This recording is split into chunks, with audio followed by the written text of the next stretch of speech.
4 українських армійців отримали поранення на Донбасі. З початку доби ворог 27 разів відкривав вогонь. Проросійські бойовики активно застосовують крупнокаліберну зброю.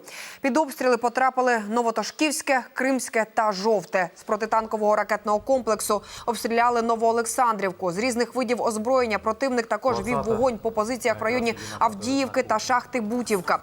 Епіцентром протистояння залишається Приморський напрямок. Під Водяним ворог застосовував протитанкові гранатомети, а по захисниках Красногорівки – міномети калібру 120 мм та 82 мм. З передової репортаж Володимира Михайлова. Ну, если зайдут, значит, будет мне дым. Нет, не боюсь. Я уже прожила, мне 8-й десяток. Лідія Йосипівна тепер ворог номер 1 для ватажка бойовиків Захарченка. Той обіцяє покарати жінку за її слова. А я правду сказала. Я говорю, как Россия заберет свои войска и технику с Донецка, Луганска, я говорю, так и война закончится. И теперь будут меня, наверное, наказывать. Я знаю. Вот такие пироги.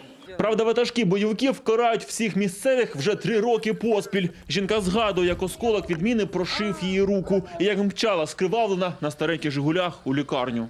Осколок повредил артерию. Много крови было. И осколок глубоко был. Я еще сама села на машину, сюда не ехали, потому что сильно бомбили. Мы выехали в больницу, за нами еще 2 снаряда упало. И я фари не включала. 2 дні Красногорівку бойовики накривають зі сходом сонця. Тутешні вже й заплутались, де в їхніх будинках свіжі дірки, а де торішні. 15 номер попало рядом, во двор так. Это Позавчера вот двухэтажное там загорело. Там вчера по городу вообще косматили.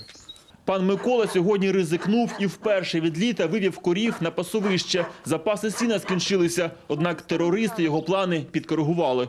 Вчера утром с 5 где-то 20 минут, 6 как начали. Сегодня вообще в 5 часов начали утро. И по городу, и здесь. Я не мог управляться идти до коров. Я выхожу где-то, в 5:30. Я не мог выйти из дома, я вышел уже в 7 часу, еще бахали.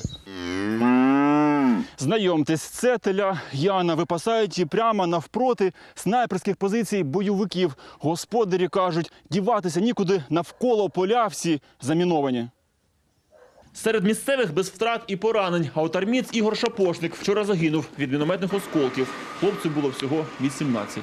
Пришло распоряжение перед Новым годом сверху, что у всех людей, которым нет 20 лет, отправить на пункты постоянной дислокации части. Ну, так как Игорь захотел продолжить, не покидать своих товарищей, продолжить борьбу, значит, он остался здесь на передовых позициях.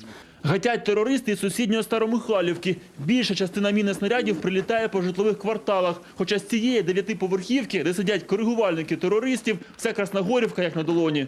Зранку хорошо гепали по нам. Як почалося?